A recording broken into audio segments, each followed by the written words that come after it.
त्योहार का मौसम हो या घर में शादी ब्याह, चीनी की खपत अचानक कई गुना बढ़ जाती है। अक्सर लोग बाजार में बढ़ती कीमतों से बचने के लिए या फिर सहूलियत के लिए एक साथ 1 से 2 बोरी या 50 से 100 किलो के आसपास चीनी खरीद लेते हैं। आप में से बहुत सारे लोग ऐसा करते होंगे।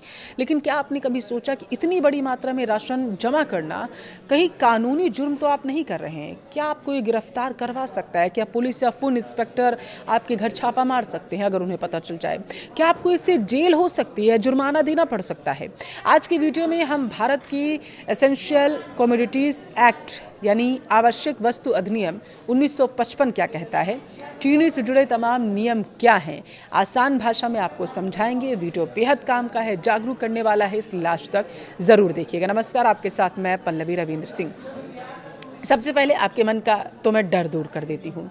अगर आप एक आम नागरिक हैं और अपने यानी अगर आप कोई शॉप नहीं चला रहे हैं, कोई संस्थान नहीं चला रहे हैं, कोई परचून की दुकान नहीं चला रहे हैं, तो मैं आपको बता दूँ, आप अपने निजी इस्तेमाल के लिए 100 किलो या 1 क्विंटल चीनी खरीद कर घर में रखी है आपने, तो या कोई पहली बात तो अपराध नहीं है। इसके पीछे कारण है, सुनिए। 3 प्रमुख कारण हैं। पहले तो घरेलू स्टॉक पर कोई सामान्य सीमा नहीं है। भारत में आम परिवारों के लिए घर में राशन का स्टॉक रखने की कोई ऐसी कानूनी सीमा अभी तय नहीं की गई जिससे 100 किलो चीनी रखना अवैध माना जाए, क्योंकि इस समय बहुत सारे सोशल मीडिया पर फेक खबरें चल रही हैं, इसलिए उन पर गौर मत करिएगा। सबसे पहले अपने कानूनी अधिकार ज़रूर जानिएगा, जो मैं इस वीडियो में आपको बता रही हूँ। वीडियो बेहद काम का भी है, इसलिए शेयर ज़रूर करिएगा अपने परिवार में और दोस्तों में। दूसरे नंबर पर आता है मकसद क्या है आपका स्टोरेज करने का। आपका मकसद निजी खपत है, जैसे शादी, पारिवारिक कार्यक्रम या पूरे साल का पारिवारिक कोटा, तो ये भी अपराध के दायरे में नहीं आता है, क्योंकि जाहिर सी बात है, अगर आप पूरे साल का कोटा रख रहे होंगे या फिर शादी ब्याह आपके घर में होगा तो चीनी आप ज़्यादा ही लाएंगे खाना वाना बनाने के लिए। तीसरे नंबर पर मुनाफाखोरी या अभाव आता है।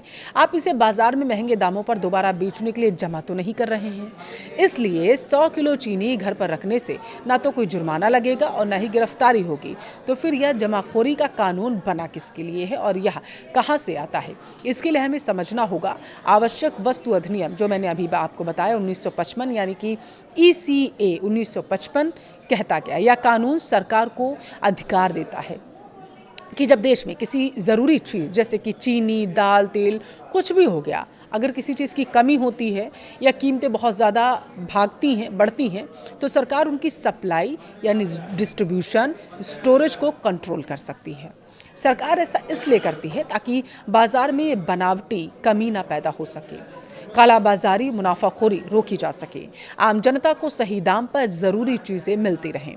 लेकिन इस कानून का दायरा मुख्य रूप से कॉमर्शियल सप्लाई चेन यानी सप्लायर, डीलर, व्यापारी, मिल मालिक पर लागू होता है, ना कि घरेलू किचन पर। व्यापारियों और थोक विक्रेताओं के लिए नियम बिल्कुल अलग हैं और बेहद सख्त भी हैं। जब कोई व्यापारी चीनी का कारोबार करता है तो सरकार समय समय पर स्टॉक लिमिट तय कर सकती है। परिस्थितियों के आधार पर एक डीलर के लिए अधिकतम स्टॉक लगभग 4000 क्विंटल तक है। व्यापारियों को न केवल सीमा में स्टॉक रखना होता है, बल्कि तय समय के भीतर उसे बाजार में बेचना भी होता है। अगर कोई व्यापारी तय सीमा से ज़्यादा माल रोकता है, स्टॉक करके रखता है, तो इसे कानून जमाखोरी की श्रेणी में रख देता है।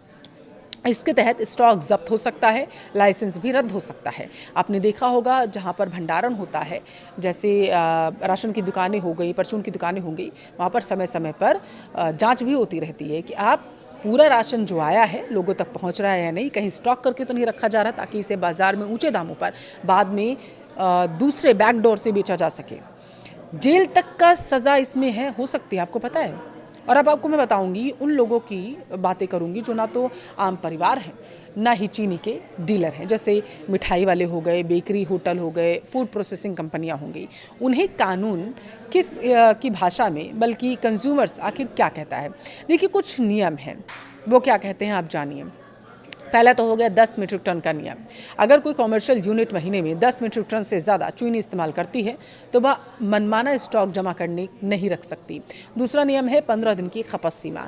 ऐसे व्यवसायों के लिए सरकार अक्सर अधिकतम 15 दिन की ज़रूरत के बराबर ही एडवांस स्टॉक रखने की परमिशन देती है।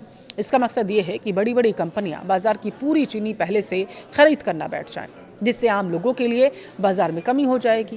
कानून की नज़र में अंतर सिर्फ इस बात का नहीं है कि आपके पास कितनी चीनी है, बल्कि इस बात का भी है कि आपका मकसद और पैमाना क्या है चीनी रखने का। अगर कोई व्यक्ति बिना व्यापारिक लाइसेंस के अपने घर के तहखाने में 100 क्विंटल चीनी भरकर बैठ जाए, बाद में उसे ब्लैक में बेचे, तो वह अपराध के दायरे में आएगा। तो पूरा मामला बिल्कुल साफ है, मुझे लगता है आपको समझ में आ गया होगा।